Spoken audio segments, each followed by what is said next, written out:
Jangan tinggal daku, oh Dewi, oh manisku.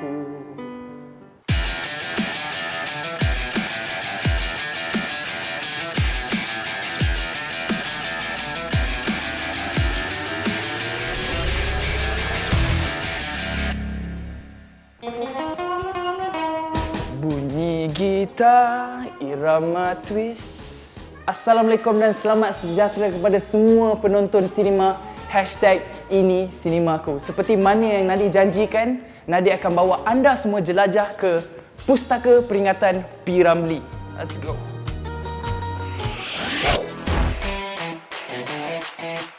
Semua di dalam pustaka ini milik peribadi Tengku Zakaria bin Tengku Nyak Putih atau lebih dikenali sebagai P. Ramlee. Baru-baru ini berlangsungnya preview filem Mimaland lakonan Fatah Amin. Jom kita dengar apa komen penonton tentang filem ini. Tempat ni kotor. Aku rasa benda ni macam complicated lah.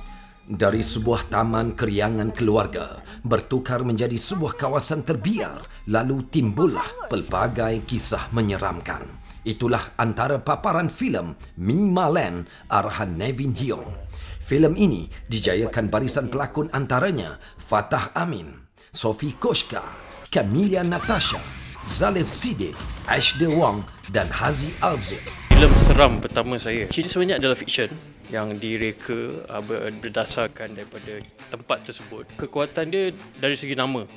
Mimaland, satu taman tema yang pernah wujud tapi telah ditutup. Ada benda yang telah berlaku menyebabkan tempat itu ditutup dan rasanya ramai yang ingin tahu apa yang terjadi.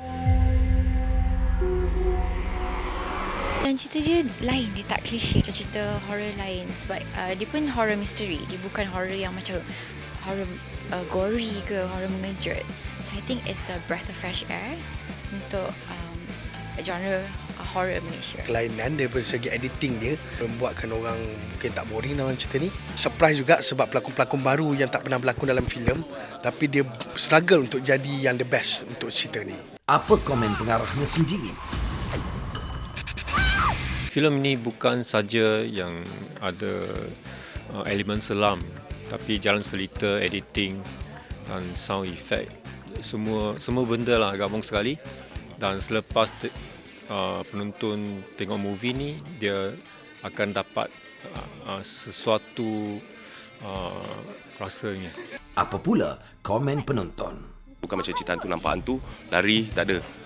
Kan, macam hantu ni keluar, oh kisah dia rupanya hantu ni dia kena rogol, dia mati jadi hantu. Tak, dia lebih kepada macam dia misteri yang di mana dia invite pelancong luar buat tempat tu macam jadi taman tema yang cukup menyeramkan. Jadi saya rasa Malaysia ini sesuatu yang baru lah.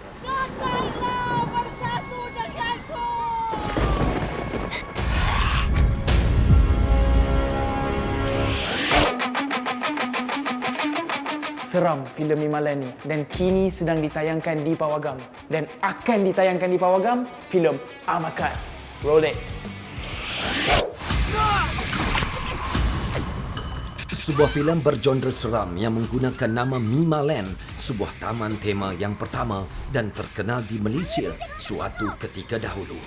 Namun nama Mimaland hanya tinggal kenangan selepas penutupannya pada tahun 1994 selepas kejadian tanah runtuh yang berlaku di situ.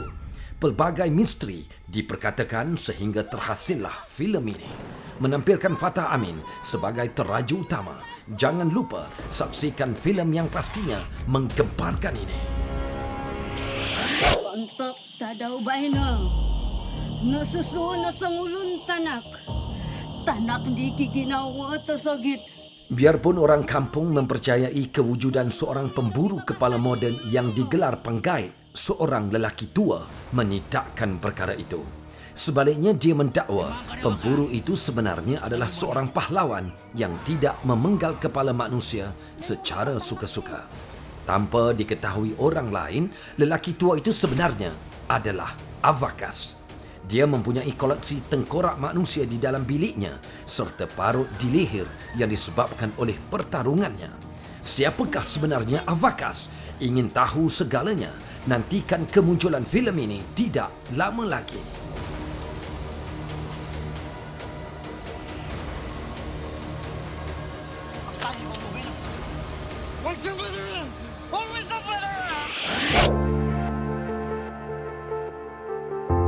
Capaian jalur lebar di Sabah dijangka lebih meluas bermula akhir tahun ini sehingga 2022 menerusi inisiatif Jalinan Digital Negara atau JENDELA. Perdana Menteri Yang Amat Berhormat Tan Sri Datuk Muhyiddin Haji Muhammad Yassin membuat pengumuman itu pada Majlis Pelancaran Gerbang Sabah di The Magellan Sutra Resort, Kota Kinabalu pada 17 September 2020.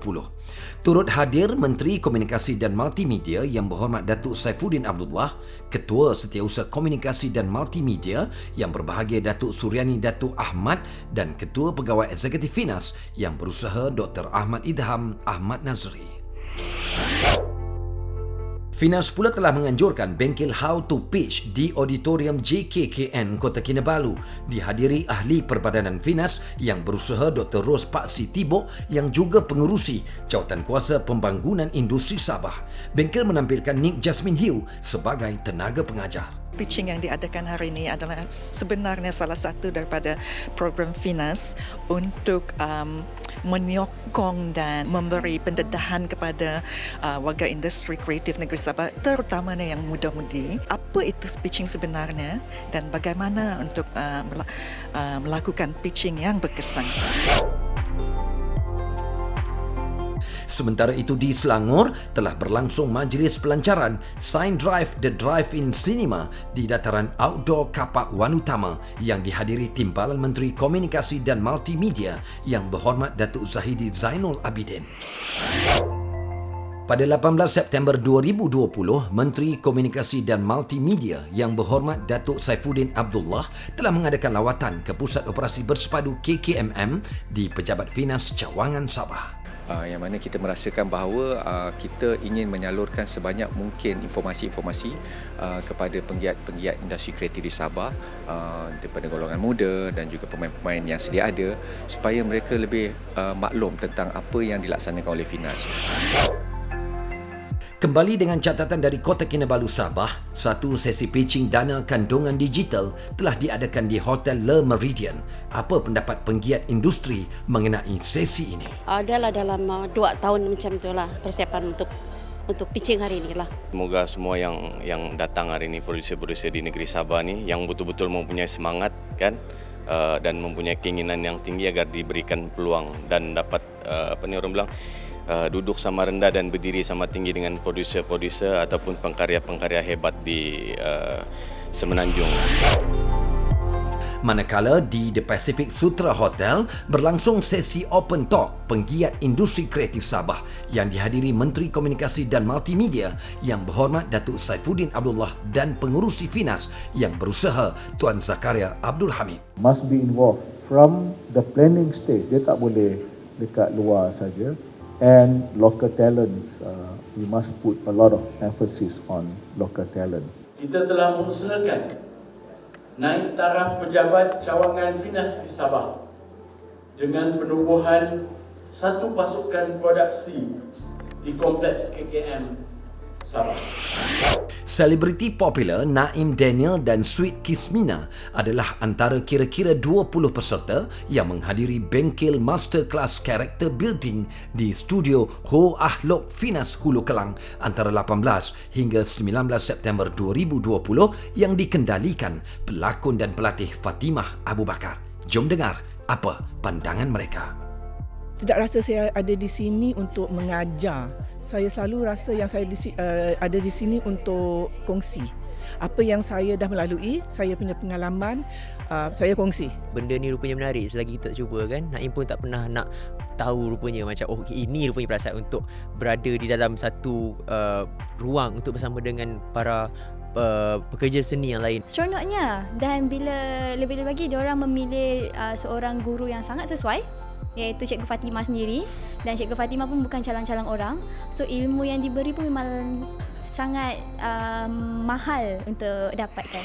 Semasa saya bekerja daripada kecil sampai besar, saya rasa semua tu adalah macam experience yang terbaik lah untuk saya kan. Experience tu yang membentuk saya.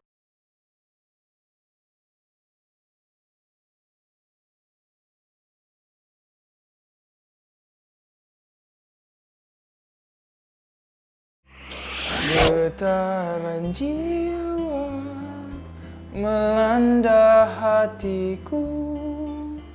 Terasa bangga apabila Nadir berdiri di sebelah piano Allahyarham Tan Sri P. Ramlee. Dan piano ini juga menjadi saksi sebahagian besar daripada karya-karya beliau. Istimewa minggu ini, jom kita saksikan fakta Allahyarham Tan Sri P. Ramlee.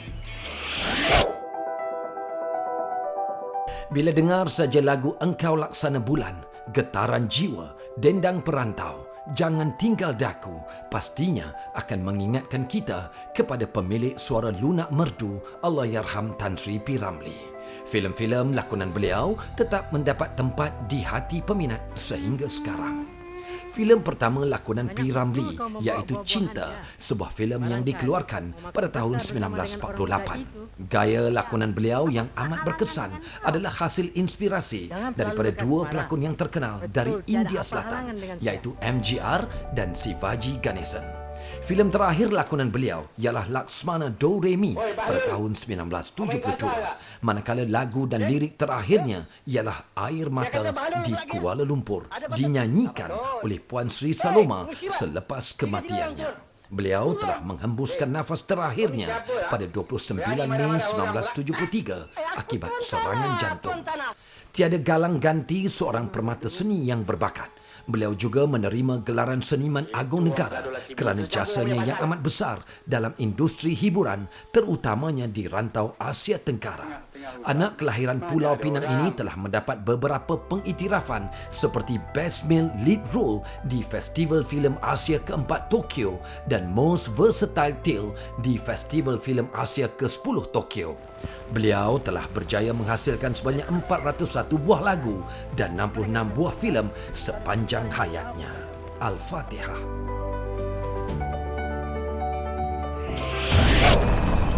Silap kalau anda sangka Hantu Bonceng dah tutup cerita. Kini Hantu Bonceng 2 pula terpampang di skrin pawagam. Kali ini menyaksikan Yusri Abdul Halim menggalas tugas pengarah menggantikan pengarah di filem pertama dulu iaitu Yang Berusaha Dr. Ahmad Idham Ahmad Nazri. Jadi, bersedia untuk temui Hantu Bonceng 2. Saya sebagai pengarah filem Hantu Bonceng 2. Selain pada penonton yang sudah menonton Hantu Bonceng 1, our prime target audience yang menonton Gelagat, Kunyit dan Amran, kita juga target penonton-penonton baru kerana adanya pelakon-pelakon lain yang support untuk kali ini. Pada ketika itu, pelakon-pelakon yang terlibat dalam Hantu Bonceng 1 merupakan muka-muka yang fresh ketika itu, yang cameo-cameo waktu itu memang sesuai untuk memanggil penonton untuk menonton. Pada kali ini juga kami menampilkan barisan yang baru. Walaupun Kunyit dan Amran pelakon-pelakon continuation daripada Hantu Bonceng 1, tapi barisan supporting dia ramai muka-muka yang baru. So dengan adanya itu mungkin juga menarik penonton-penonton baru lah. Sebenarnya yang mencabar, I wouldn't say it's mencabar, because benda tu macam saya cakap tadi, kesinambungan. So karakter-karakter yang sudah sedia ada, macam mana kita nak kembangkan lagi tanpa menceritakan balik semula benda yang sama. Kalau cakap continuation dia selalunya karakter tu sedia ada, tapi kita nak kembangkan cerita yang sudah sedia sampaikan dan sudah ada ending untuk part 1 tu. Macam mana kita nak kembangkan di part 2 dengan karakter yang sama di lokasi yang berlainan. Penggambaran berlangsung di beberapa lokasi sekitar Kuala Lumpur dan Bukit Fraser Pahang. Filem Hantu Bonceng pertama dulu berjaya menerima kutipan pecah panggung sebanyak RM8.53 juta selepas ditayangkan di pawagam 3 negara iaitu Malaysia, Singapura dan Brunei. Bagaimana karenah para pelakon ketika di lokasi? Hey! Hantu! Apa nama dia? Sally? Sally! Slow je Zan, jangan laju.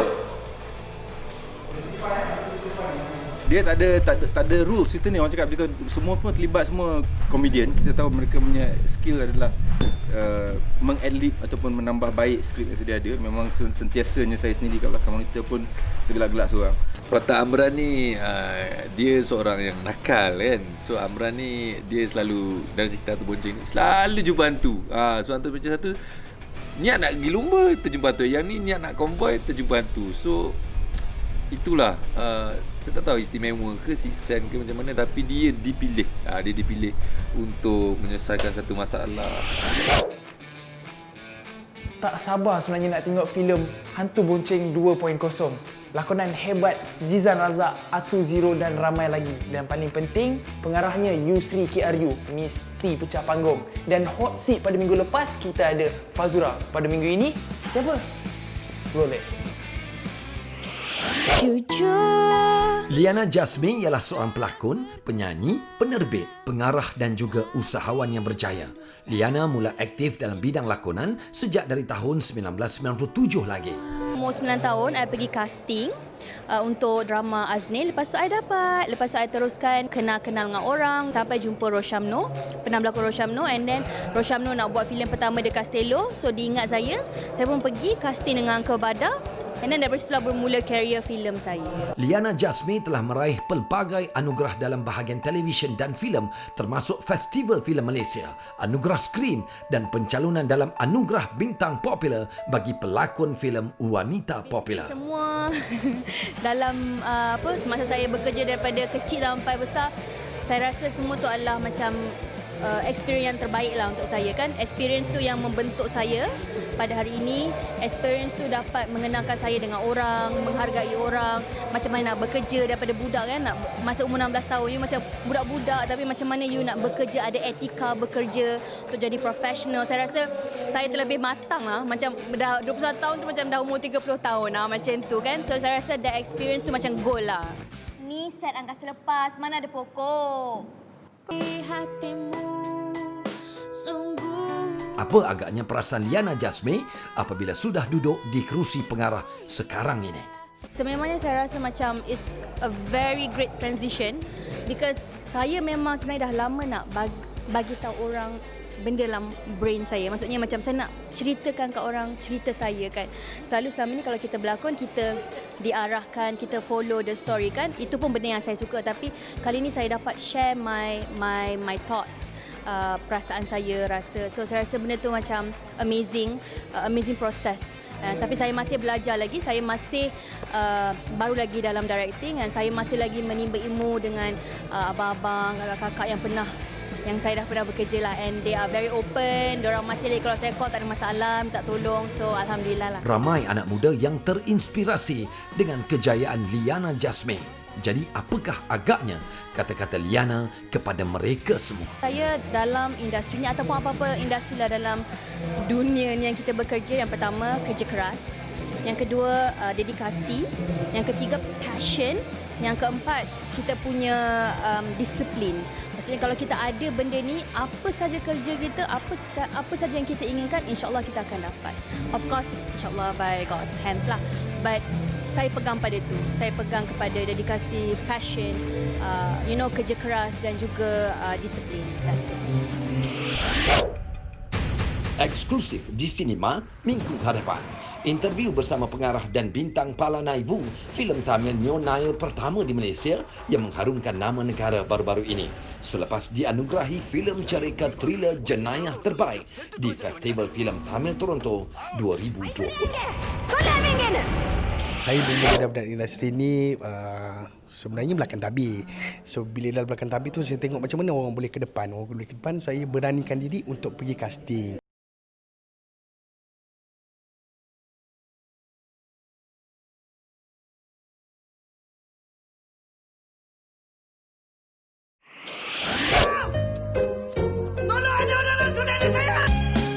Untuk segmen casting minggu ini, kita bersama Zalif Siddiq. Kalau anda semua nak tahu, Zalif kini sudah pun melakonkan hampir sebanyak 20 buah filem. Bagaimana agaknya Zalif bermula dalam industri lakonan ini? Saya bermula dalam industri ni sebenarnya belakang tabir. So bila dalam belakang tabir tu saya tengok macam mana orang boleh ke depan. Saya beranikan diri untuk pergi casting. Jadi alhamdulillah pihak production pertama saya yang memberi kepercayaan kepada saya untuk melakonkan sebuah filem iaitu Bini Bidiko Gangster. Bagi aku satu ni. Mu ni? Nak balah kau mana ni? Lama kena tampar bila? Bapa I Love You iaitu MIG Pictures. Cumalah seorang pengemis. Saya tak perlu minta izin siapa pun untuk meluk anak saya sendiri. iaitu producer Major Kehormat David Teo yang mula-mula bagi saya kepercayaan untuk masuk dalam industri filem ni. Dalam banyak-banyak filem yang Zalif lakonkan, watak apakah yang paling disukai dan mencabar? Setiap filem mencabar kot. Komitmen lah, kita beri komitmen yang macam mana kita nak mainkan benda tu supaya orang ingat kita. Filem best saya Hantu Dalam Batu Kicap. Saya kena walaupun usia saya 28 tahun ke 27, saya kena bawa watak jadi budak sekolah. Nek, ada apa kat dalam tu, Nek? Dan watak mak saja yang orang ingat sampai sekarang. Bila ke mana-mana saya pergi kat kampung, ceruk kampung ke bandar ke, orang still ingat saya mak saya, bukan Zalif Siddiq. Henti dulu. Ni mak saja ni. Ni. Gerang saya bang. Dia bang. Muka dia comel. Susah saya rasa antara dia budak Pailang. Saya ada scene fighting dengan budak-budak pelakon-pelakon yang baru masa tu. Ada Nizam Zaidi, Reza Fril. So macam mana chemistry tu. Lepas tu ada shoot adegan-adegan aksi yang hebat juga masa tu. So saya involve. Mok, cek kasut dia. Aku? Yalah. Aku cek kasut dia. Tapi aku nak duit lebih. Okey? Watak impian saya adalah seorang macam James Bond. Kalau fizikal saya ni, boleh ke saya bawa watak askar ke, watak polis ke, watak gangster ke. Tapi kalau diberi peluang, saya akan buat bersungguh-sungguh. InsyaAllah. Kembali bersama saya Nadia Nasar di sinema #ini Sinemaku. Nadia sendiri rasa bertuah melihat kenangan-kenangan peninggalan Allahyarham Tan Sri P. Ramlee. Banyak anugerah yang dimenangi beliau. Dan untuk segmen nostalgia, siapakah beliau? Roll it. Nostalgia minggu ini tampil bersama tokoh perfilman Melayu yang bukan kaum Melayu, iaitu Teo Chee Huat atau nama popularnya David Teo.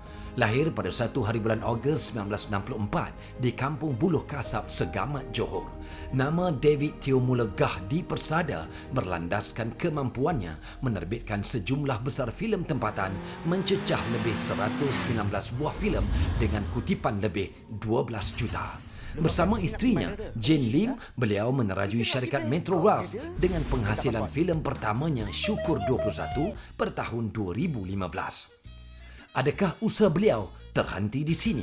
Mengapa syarikat miliknya itu kini beransur kurang menerbitkan filem Melayu? Cuma tokoh perfilman ini sendiri yang boleh menjelaskannya. Setiap orang menjadi penerbit yang berjaya. 2010 saya dapat 15 title per year. 2011 20 jodoh filem 1 tahun. Dalam 2-3 tahun ini tidak menerbit filem, tapi bukan menanda saya tidak aktif dalam filem. Sebab jual beli filem itu adalah seperti kita aktif dalam filem. Menjual filem yang telah diterbit tidak pernah berhenti. Rehat adalah untuk perjalanan lebih jauh. Tetapi saya juga sekarang edar filem-filem Indonesia. Tak semestinya kita buat filem terbit sendiri, kita jual sendiri. Kita pun boleh jual orang lain punya filem. Still di dalam industri juga. Sampai masa saya akan mula aktif balik membuat penerbitan. Kalau tak ada batu dihalang, mungkin next year akan mulakan penerbitan filem Metro Ralph. David Teo memulakan kerjaya dalam bidang jualan langsung pada tahun 1986 dan pada tahun 2000 beliau menerbitkan filem pertama beliau iaitu filem Islamic Science Fiction Syukur 21 dengan menampilkan kumpulan nasyid terkenal Raihan. David Teo telah diperkenankan oleh Seri Paduka Baginda Yang di-Pertuan Agong terhadap Majlis Angkatan Tentera untuk menerima penganugerahan Tauliah Kehormat dalam Angkatan Tentera Sukarela Persekutuan ASB yang membawa gelaran meja pada 27 Disember 2011. Atas kredibiliti David Teo yang sentiasa menepati cita rasa para penonton, MIG Production yang juga di bawah kendaliannya telah diberikan 200 jam penerbitan drama setiap tahun. Drama pertama terbitan syarikatnya adalah Biar Rahsia yang disiarkan sebanyak 26 episod menerusi RTM. Selain melibatkan diri secara serius dalam bidang penerbitan filem dan drama, kini Major Kehormat David Teo juga berjinak-jinak sebagai pelakon dan penyanyi. Single pertama beliau, Kacang, diterbitkan pada tahun 2014. Major David Teo berterusan dengan usahanya melahirkan generasi pelapis di persada seni. Ia rekrut lagi banyak artis untuk bagi orang-orang yang berbakat baru, sebab kalau hanya tunggu filem yang sekarang new normal ini, sukar untuk mereka dapat peluang untuk berlakon. Pembangunan modal insan kalau berhenti, petanda syarikat itu sudah mau berhenti. Kita buka pintu bagi mereka. Saya kena buka jalan.